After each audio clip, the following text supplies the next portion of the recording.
Hi, I'm Roger Michaud. At Franklin Templeton Investments, we believe that citizens need to be informed about the resources that can help make higher education more affordable.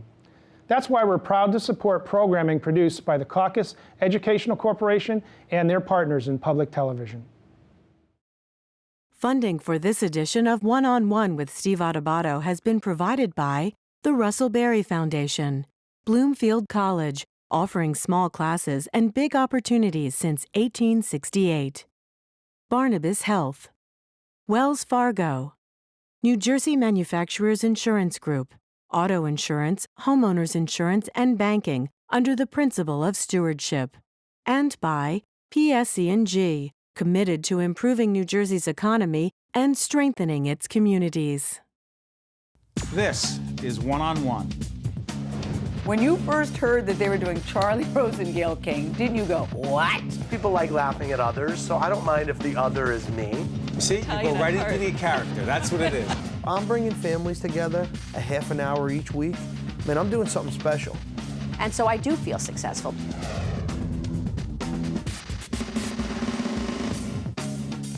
Hi, I'm Jacqui Cooke, on location for One-on-One. I'll be covering some of the films and events taking place at the second annual Montclair Film Festival. What a great lineup with over 85 films, special events, and special appearances. You never know who will show up. So come with me as I take you inside this entertaining and exciting week-long event. We're here at the Bellevue Theater for the screening of Sourlands, and I'm here with the documentary director and editor, Jared Flesher. Jared, tell us what this documentary is about. This documentary is about a small forest in central Jersey called the Sourlands. You know, when people think of environmental areas in New Jersey, they might think of the Highlands, they might think of the Pine Barrens. But where I'm from, in central Jersey, we have a small but very beloved forest called the Sourlands.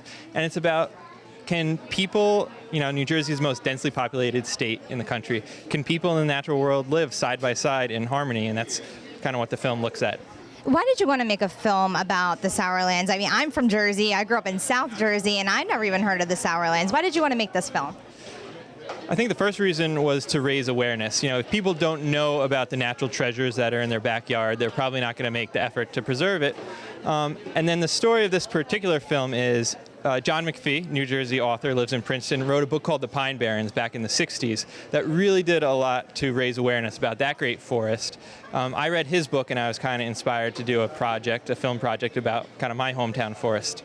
And global warming is such a large issue today. Do you think that there's one big area that we should focus on, or each of us individually should be doing things like getting electric cars and putting the solar panels on our homes? Or is there a bigger thing? I think the answer needs to be all of the above. Certainly personal responsibility, you know, turning off, you know, your lights when you leave the house or turning down the heat is something we could all do. But this is such a big issue that we really need government leadership. You know, I think government exists to solve problems that are a little too big for individuals to solve. So I hope our government is working hard to solve it. And what do you want people to get from this film after viewing it? What are you hoping the viewers take away? You know, there's quite a few different storylines. There's storylines about young farmers and sustainable agriculture, stories about clean energy and energy efficiency, stories about ecology.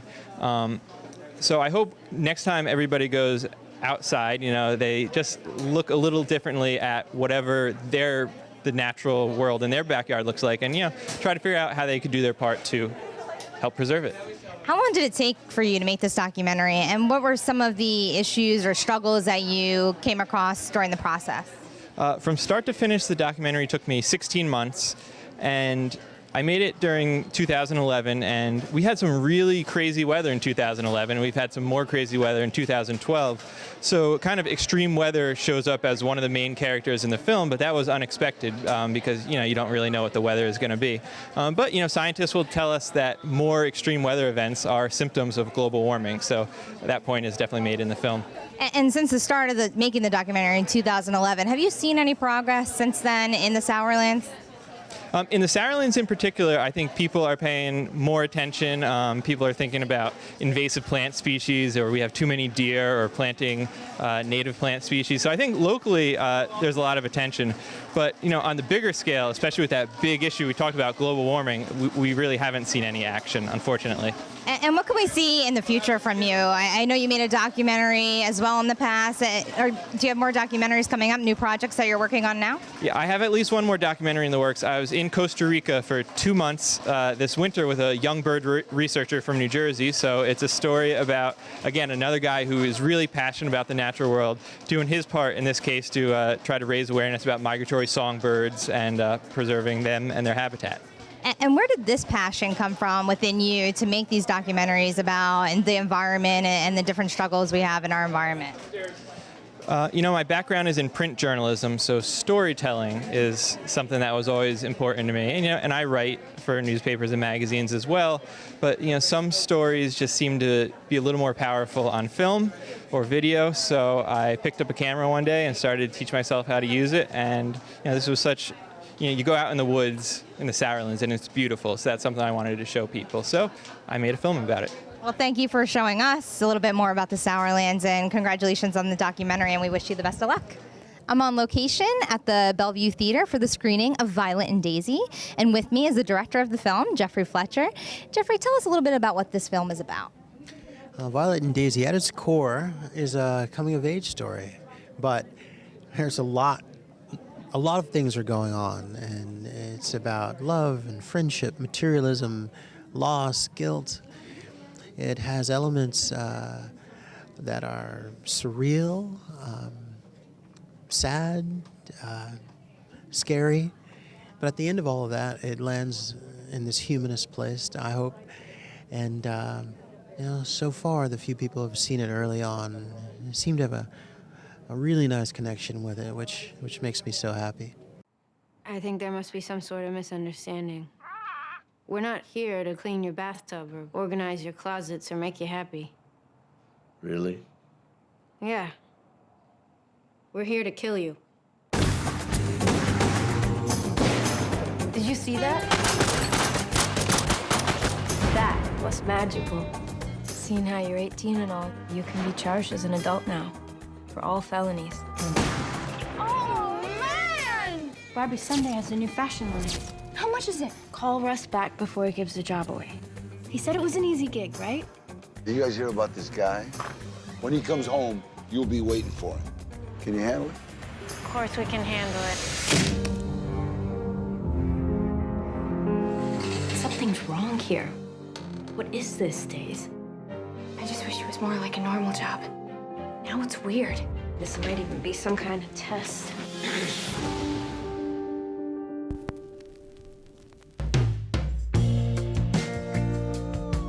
I don't want to do it until I know why he wants us to do it.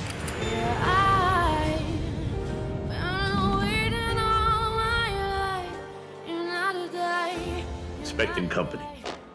We probably don't want to be here when they arrive. Finish the job or face the consequences. I wish I was more like her. Do you think your friendship might have helped keep you sane as you wander through this life of yours? Roses were dead, and violets were too. Are you sure everything's okay in there? 5, 4, 3, 2, 1. And let's talk about the all-star cast that you have in this film. Who can we expect to see? We can see Saoirse Ronan as Daisy, Alexis Bledel as Violet, James Gandolfini as this mysterious man with no name, Marianne Jean-Baptiste is another mysterious figure, and Danny Trejo, who works in this outfit that Violet and Daisy are a part of. So we also have some wonderful up-and-coming actors. Tatiana Maslany, who plays in the series Orphan Black, and Cody Horn, who was the romantic lead in Magic Mike. She was also in End of Watch. Extraordinary cast. Can't imagine a better cast. And they all delivered remarkable performances, and I think that you'll see sides of most of them that you haven't seen before. Alexis Bledel and Saoirse Ronan, what was their chemistry like? Because they're the two lead characters, Violet and Daisy. They're these two teen assassins, very dynamic. What was their chemistry like on set? Oh, they were wonderful. They got along from the start, and their personalities complemented each other beautifully, and that, went into into their roles. They just clicked from the start, and I think it shows on screen. I think it shows. And this is your directorial debut. You won an Oscar for your writing in Precious, which was just an amazing film. And you're writing and directing this film. Talk about the writing and directing. Which one do you prefer better, and which one do you think better suits you? Well, I think they're all forms of writing, and they have different aspects to them. When you're writing, all the variables are controlled. When you're directing, you can certainly, you can execute the picture in the way that you saw it. But shooting, there's such pressure in terms of time and everything else that they come with their different sort of challenges and rewards. But I do think they're very, very much related. So I'm not sure. I think of them as extensions of each other. And where can people find this film? If they're watching this, a few weeks from now, where can people come and see Violet and Daisy? Well, it opens June 7th in New York and Los Angeles, and then expands, hopefully, to a theater near everyone. And we'll see what happens. I'm really excited to see, what people think of it, and what people think of it tonight here at the festival. I'm here with Catherine Zubek, who's the director of the film A Girl and a Gun. Tell us about this documentary. Certainly. It is a feature-length documentary that explores how women in America relate to guns and gun culture. And where did this idea come from? Why did you want to get into this issue? It came from actually a really interesting story. I grew up in Michigan, but I don't actually come from a gun background per se. And back in 2001, I was at photographing, as my background is in photography. I was at photographing in Maine, and I met a group of little girls who shot at after-school program at the local gun range. So there, it was with a little group of little girls, ages 10 to 14, that I actually shot my first gun. I was in my first gun range. I was around them for the first time. Has this film gained any controversy with all of the gun violence issues that we're seeing today? Certainly, I think that whenever you talk about guns, it's such an emotional issue. It's such a constant issue for us in our country that it's absolutely going to be controversial. What I think that the film is, though, it's a very different look at how these kind of common gun issues that we talk about all the time, but through a woman's perspective. So it really becomes, in my opinion, a film about women's issues more so than about just guns. Talk about some of the women that you interviewed, that you spoke with, that you followed. What were some of the perspectives that you saw about guns and gun violence? Yeah, well, some of the women that I include in the film, I was very interested in how in finding women where a gun had completely affected their lives. So it could be something as simple as a young girl in the film who shoots competitively at the national and Olympic level, who it affected her life. It brought her father and her closer together. They shared as a sport. It's a family thing. It's completely impacted her life. All the way to the other side of it, where there's a hunter that I also show in the film who grew up with guns. It was very much, again, a family thing. And then she lost her brother in a hunting accident when she was quite young, but then continued to hunt and later on introduced her family to it because she wanted to kind of reconnect with him in the woods. So it really ranges, and I was very interested in stories where the gun meant something at a different point in a different stage of your life.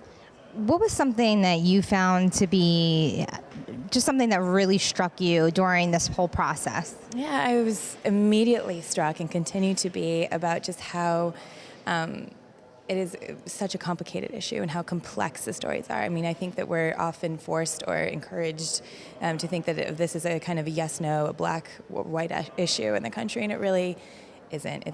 Yes, it's a very passionate issue, but there's so much in between these kind of just the headlines, outside the headlines. So that continuously interests me. How long did this film take you to make, and where were you doing the interviews? What parts of the country? Yeah, I started, actually, the story I told you began in 2001, but I was photographing for several years, and I started filming in 2005. And then we just finished last November in 2020. Very long process. So it was a long process, and I was all over from Oklahoma to San Francisco, certainly New York City, Tennessee, all over the place. So I really traveled widely. Was this your first documentary? It's my first feature. Okay, great. Congratulations. And what were some of the struggles and some of the obstacles that you had to overcome during the entire process? Certainly, I think most filmmakers will agree that financing is always an obstacle. Editing is always an obstacle. So, for instance, I had over 400 hours of footage, close to 500, that, basically cutting that down to a 75-minute film that moves and makes sense and gives people enough context to be able to follow stories is quite a process. So. What do you think it is about Montclair Film Festival and festivals like this that really bring attention to documentary filmmakers like yourself? What's so special about this film festival in this town? I was kind of shocked when I first arrived here today, and it's so idyllic and it's where are you gorgeous. From? I live in New York City. Oh, okay. And I just wasn't expecting to have the whole town kind of rally around the festival, which I think is really special thing, and it's one of the most special things about film festivals, and when they do it right, that's what happens. The whole town engages. Otherwise, you can just kind of get lost in the daily flow of any city. Well, congratulations. Thank you for being here at the Montclair Film Festival. We're here at the Filmmaker Party with Lake Bell, who directed In a World. Tell us a little bit about the film. In a World is a movie about a father-daughter competition story kind of in the voiceover industry. So it's a little-known industry, kind of a niche story. But it's is this loosely based on your own personal life? I think emotionally, the interworkings of the relationships and the characters are very personal. I think, obviously, that is what you draw on when you're a writer. And what I find funny is the stuff that I relate to. So. And acting versus directing. This is your directorial debut, right, with this film. What do you find the differences between the both, and what do you love about each? I love the machine of writing, directing, acting. I like the filmmaking machine. It's an honor and a privilege to get to do that. And I feel like with extensive, insane preparation, it becomes fun. If you kind of wing it, it's virtually impossible. So it just, I prepped for like a year before, so. And being here at the Montclair Film Festival and bringing your film here, why was that important to you? Montclair invited me here. Any film festival, you are invited, and it's an honor to be here. I live in New York and Brooklyn, and this is a young festival, but I was honored to be here. Anybody who wants to see it, I'm glad to share it. And where can we see it now? If people are watching now, where can we see the film? Well, it comes out in theaters, I'm very proud to say, August 9th. Wow. So you can purchase popcorn, and you can walk into a theater and see this little movie that I made. It's amazing. I'm sure that's just a great feeling. It's really weird. It's a great, popcorn. And soda. Get Milk Duds because they're quieter. Right. It's better if you don't get popcorn so you can hear everything. Or Raisinets. Yeah, You're right, Raisinets. Well, congratulations, and thank you for being here at the Montclair Film Festival. Enjoy the rest of your night. We're here at the Claridge Cinema, and I'm speaking with Marta Cunningham, the director of the film that we are about to go into, Valentine Road, and it's a documentary. And tell us a little bit about it. Valentine Road is about Brandon McInerney and Lawrence King. In 2008, Brandon McInerney shot and killed Lawrence King in an 8th grade computer room. And it basically looks at the incident, but it also looks at what happens to community, to the kids in the room, what happens to the teacher. What happens when something like this happens in our communities. 911 emergency, this hi. You're at E.O. Green School? Yes. Shots were fired by room 42 on campus. Do you know where the person with the gun is? No. Who's the victim? Is there a victim? I'm on the phone with dispatch. Larry. We need an ambulance. The ambulance is on the way. They should be there staging any time now, okay?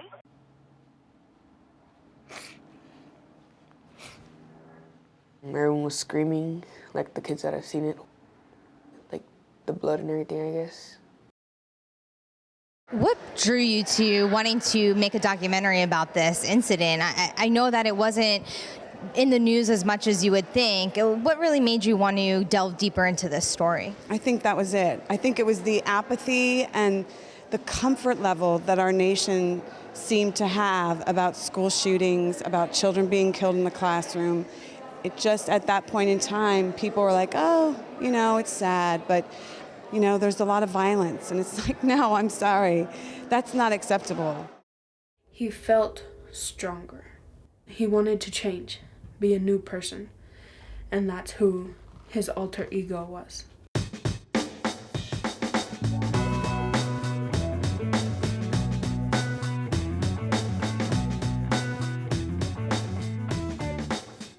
One day would be LaQuisha, and then the next day LaTanya.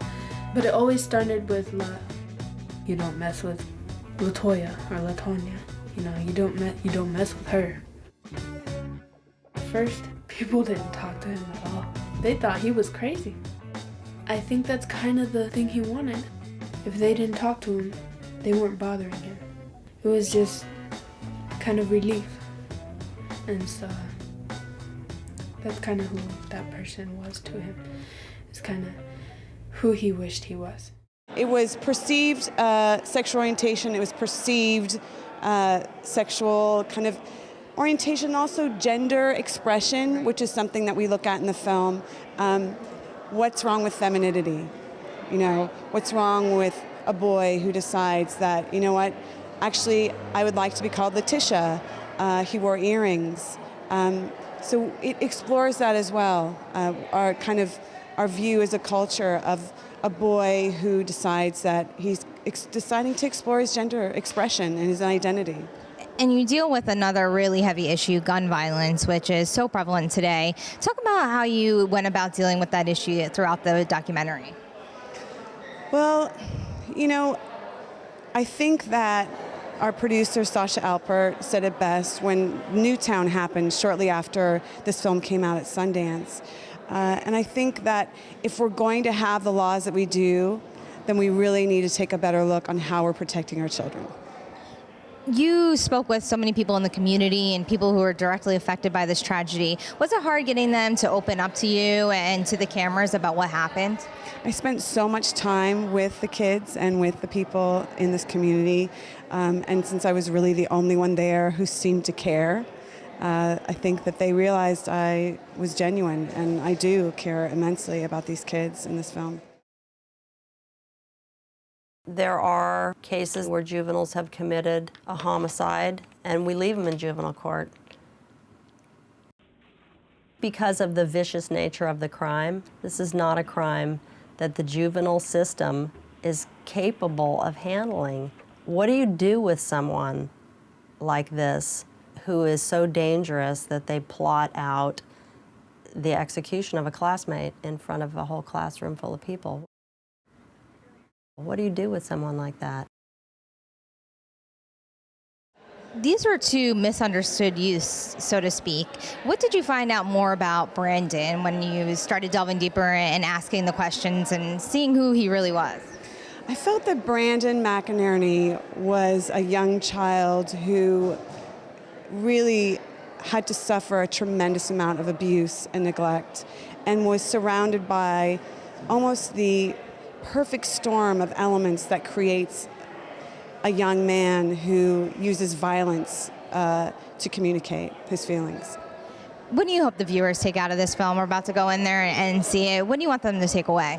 Well, it was funny because I ran into people maybe 30 minutes after in hot dogs in Toronto asking me questions after our hour Q&A, and they just kept saying, I'm just so angry, I'm so angry. And I said, well, the whole point of why we made this film is for you to feel something and for you to do something with those feelings. So my goal is that people go back in their communities and they do something about it, because we can't just keep reading these stories and not do anything about it. Well, thank you for making this film. Thank you for being here at the Montclair Film Festival to show it to everybody in the community. We really appreciate it, and congratulations. Thank you for having me. We're so happy to be here. I'm here with Teresa Long, who is the director of the film Every Day is a Holiday and the documentary shown here at the Montclair Film Festival. Tell us a little bit about the documentary and how the story came about. Sure. Well, it was definitely a long time in coming. My dad was a prisoner of war in Japan during World War II. And, growing up, I just thought, oh, well, he's just like a dad. We just talk about everyday things. But then a few years ago, he actually shared with me like a secret diary that he had kept while he was a prisoner of war. And so through that, I kind of kept talking to him and then found out more and more about, how he survived and his path to becoming a citizen, which was actually a long and arduous one. Well, when he's telling you this story, how surprising was it to you, and what were some of the things that he said that surprised you most? So, I had this sense, I guess when I was 11, I had seen a scar on his back and wondered what that was. And he's like, oh, well, that's when the Japanese beat me, but he sort of left it at that.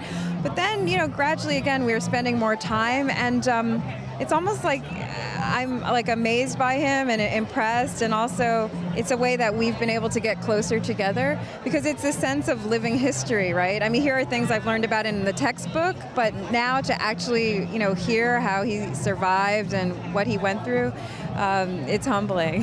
Has he seen the documentary? He has. What was his? Oh. What did he think after seeing the documentary? Well, he said it's the truth, which I was a little surprised. I'm like, Dad, did you think I wouldn't tell the truth? I'm a documentary filmmaker, But he also said it was really difficult to relive those moments because when he describes them to me, and I didn't realize how painful they are, and I encourage other people to, share stories as well, even if they're difficult to share. I think it's important, to hear about different perspectives. Is that one of the things that you hope the viewers take away from this, is to kind of delve into other people's past and people like your grandparents or your parents that you might not know too much about? So many of our grandparents and parents were in different wars, to kind of delve into those and learn more about them. Right, exactly. And also, I mean, it has everyday significance today because we have returning veterans from Afghanistan and Iraq, right? And it's to not just thank them for their service, but take the time to see if they're willing to talk about it. They have, experiences that we should hear about, as painful as they might be. And where can we see the documentary today if someone's watching this and they want to see it? Where can we see it today? Well, it's going to be playing on public television, and so stay tuned on that, on the World Channel and WLIW and other channels throughout the country, and then it'll be available on DVD soon. So. That's so great. Well, congratulations on the documentary, and thank you for sharing it here at the Montclair Film Festival. Excited to be here. Thanks for your time. Thank you, Teresa. The preceding program has been a production of the Caucus Educational Corporation, celebrating over 25 years of broadcast excellence, and the Montclair Film Festival. 13 for WNET and NJTV. Funding for this edition of One-on-One with Steve Adubato has been provided by the Russell Berry Foundation, Bloomfield College, Barnabas Health, Wells Fargo, New Jersey Manufacturers Insurance Group, and by PSE&G. Promotional support provided by The Record and NorthJersey.com, and the Star Ledger and NJ.com. Transportation provided by Airbrook Limousine. One-on-One with Steve Adubato has been produced in partnership with St. Joseph's Healthcare System.